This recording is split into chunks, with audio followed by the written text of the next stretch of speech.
Right, we're recording. Are we recording? No, that's good. No, we're recording. Okay. Yeah. Can you see me? Yeah. Yeah, all of me? Yeah. Okay. So from up against the wall, it's a step forward. So about one length of your foot is between your heel and the wall. We're going to have a lock squeeze between the knees, but long way so that you've got space to curl. And then we bend the knees just slightly so your shins are vertical. Head against the wall, and you nod your chin just to where you can keep your head on the wall, but you're lengthening the back of the neck. So it's only a small movement for you, and that's fine, but there's an effort to lengthen the back of the neck. And then you have your arms not against the wall. You need to have your arms away from the wall so that your shoulders can literally widen apart. You're thinking of taking the actual shoulder joints and pulling them wide. The ribs like to flare on your body, so you need to squeeze the ribs back together, and then you can start breathing on the wall. So you squeeze them back together by engaging the abs, presumably. Yes, yep. Absolutely. There's an ab engagement. When the abs are working at the front, it can allow the posterolateral muscles, the muscles in the back and sides, to relax and open with the breath. Okay. So because you're against the wall, you can now feel your breath expanding wide across the wall at the back rather than pushing through the front. So the practice for you is to breathe in and feel the breath expanding in and out against the wall. Exhaling, closing the ribs at the front. Mm-hmm. Breathing in as you widen the breath at the back.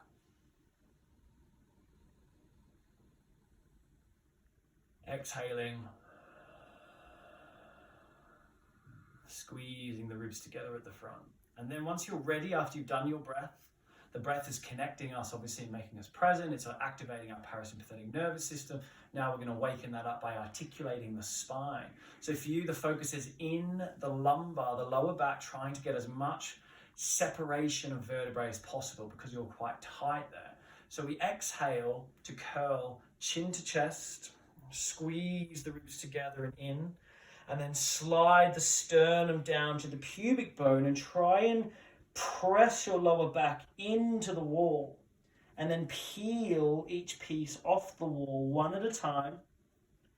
When you get to halfway, you pause, curl the head in, and breathe the breath down the spine into the lower back. That's your intention of breath. Exhaling, relaxing your shoulders. Your shoulders like to tighten here, so you let them go.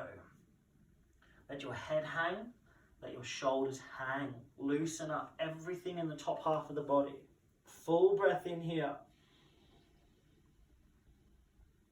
And then you roll back up by scooping the belly, bending the knees and pushing the tailbone under, rolling it under, tucking it under, and trying to press the lower back and each vertebrae back into the wall. And you find your start position. Head against the wall, chin nodded. Arms are forward, shoulders are widening, ribs are closed, and you start again with that breath. And exhale, repeat. Chin to chest, sternum to pubic bone. Pressing the lower back into the wall and peeling each vertebrae one at a time off the wall. Getting to halfway, pausing for a breath in. Focus the breath down the back of the spine, into the lower back. And then continuing with relaxed shoulders and a relaxed head. As low as you want to go. You can stay down here for as long as you like. Then scooping the belly, bending the knees, tucking the tailbone under, squeezing the block and pressing the vertebrae into the wall. Rolling back up, and you can do this 3 times, 5 times, 10 times. It doesn't matter. You can do it for as many as you like. If it feels good, keep doing it. Okay, and then we're coming down onto your box. Something just to soften the heels. Remember to get nice and close to the box so that we have 90 degrees. In fact, we'll use the ball for this one. the ball between knees for this one, so we get a lot more pressure in the inner thighs. This must be 90 degrees. This is 90 degrees. So we're 90, 90. We close the ribs. You keep them closed. You have your palms facing up, not down, so that you can widen your shoulders, and we keep the chin nodded. So from here, your right leg wants to push forward. So you're trying to oppose that. You're trying to dig your heels down and pull your heels back towards you.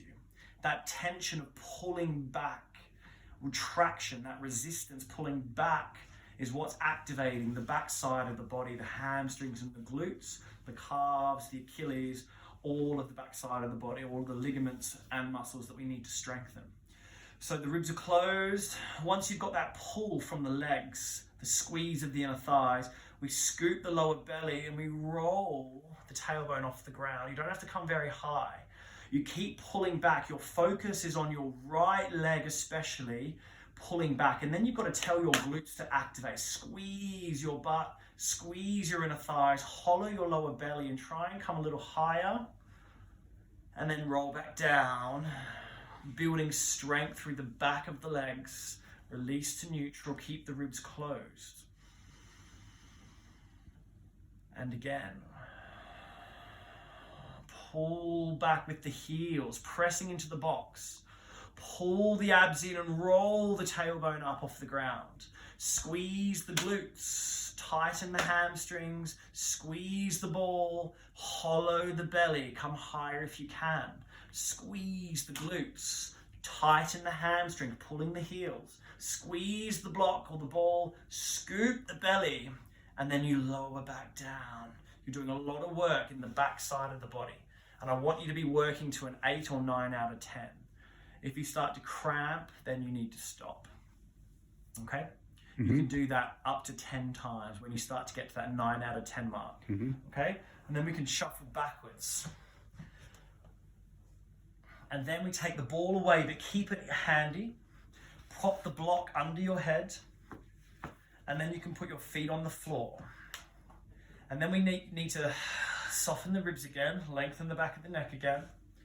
Make sure you're neutral in the pelvis, so you're not flat in the lower back. You've got a natural heaviness in the tailbone, a natural lift under the lumbar spine. And then you make your feet feel lighter on the floor so that you can lift one leg to tabletop, making sure the pelvis didn't move, it didn't drop to the side.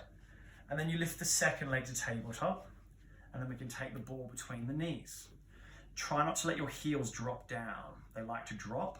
I want you to have your heels staying up, squeezing the ball. Hands to the ribs if you can to keep them stable. And we twist the pelvis at the lower back. And remember, we want to try and roll the ball with the top knee. Try and roll that leg up the ball. Now stay for the inhale. And then try and go further on the exhale, keeping the ribcage still. And then back to center. And then we do the same on the other side. We twist the pelvis, pushing up through that top knee. And then we stay, and we breathe in. Exhale. Squeeze the air out like you're wringing out a wet towel in your spine. And then bring it back to center. And you keep going from side to side until you're about a 7 or 8 out of 10 working capacity. Maybe 5 reps each side, maybe 6, maybe 8. And you hold for that inhale. And then you squeeze the ribs, tighten the obliques, and try and go further back to center. And the same on the other side. And the ribs are trying to stay as still as possible. Push up through the top knee. Breathe in to stay. Breathe out to go further. And then bring it back to center. And then we roll onto the side. Bottom arm long, actually not long, it's bent so you can support your head. We can shuffle away from the box so that we can get the leg long. Bottom knee up high. so we can roll the waist forward. So we want to have the pelvis rolling forward so that we can lengthen out through this heel, and we tap down, and we're looking for a diagonal movement without moving the pelvis. Your temptation is to want to roll the pelvis back. So keep that pelvis still. Squeeze the glute to pull the leg back and up. I don't want you to tighten here. I want you to lengthen the leg as long as you can, almost so you're lifting this bottom waist and keeping the ribs closed, and you pull the heel back and up to the window behind you. Try not to roll this hip open. Try and keep the hip rolled in so this hip is lengthening. So we tap down and we squeeze back, tap down, and squeeze back, tap down. Once you've done about 5 to 8 big taps, try and keep it there. Check your hips rolling forward slightly and try and pulse the leg in that direction. Maybe for 5 if you can, all right? That was hard work for me. And then you do the same on the other side, okay? Do you want me to do the other side? No, that's okay. Perfect. So remember, you've got to imagine there's something behind you. So when we're doing this, you can't roll back. You've got to try and keep the hip roll forward, but the leg is extending from the hip joint. All right. And then the sitting we won't do because that's when I'm helping you with your spine. So then we just come straight over to the standing work. So the standing work is opposite hand, opposite leg, opposite hand touching the wall. Big stance. We want that hip to pull in and up. So it's the pressure forward into the leg, inner thigh engages, quad, and the glute pulls that hip up and in, or in and up, I should say. And then you straighten the leg fully. You can bring this leg up as well, so you actually feel like you've got that walking sensation. Bending this knee, stepping it back, holding the whole time. And then the thing that drives you up is the foot that's on the block. Exactly, yeah. It's that strength, and it's the strength not just from one part. You're trying to think of inner thigh, quad, and glute, all firing, and then lifting tall through the body. You want to continue the energy upwards, and then folding. It's this point here that we don't want to be relaxed. You can relax yourself down, or you can control yourself eccentrically down, and that's what we're looking for. It's the way down that's important. Press into the foot, engage the glute, inner thigh, quad, and you step tall, tall, tall. And then you can bend, and you want to be working on the way down, working, working, working, working, working.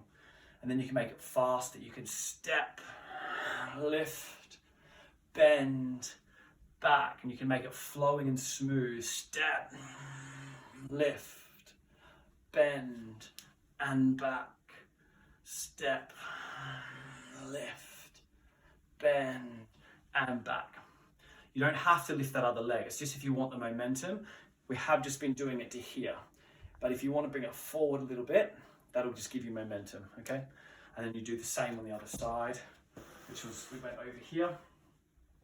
This time it was right leg on the block, left leg back, and the same, leaning forward.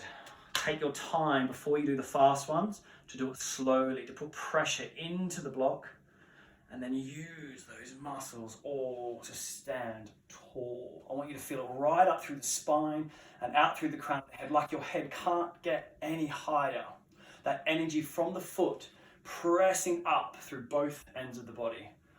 Bending to come back down, feeling you're working through that glute, through that inner thigh, through that hip and quadricep the whole time. Squeeze at the top, really feel that connection right up tall at the top.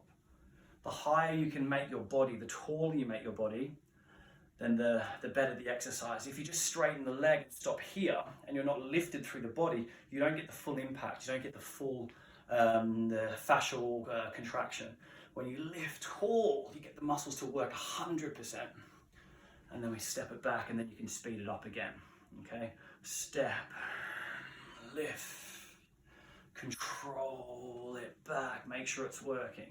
Step, lift, control it back.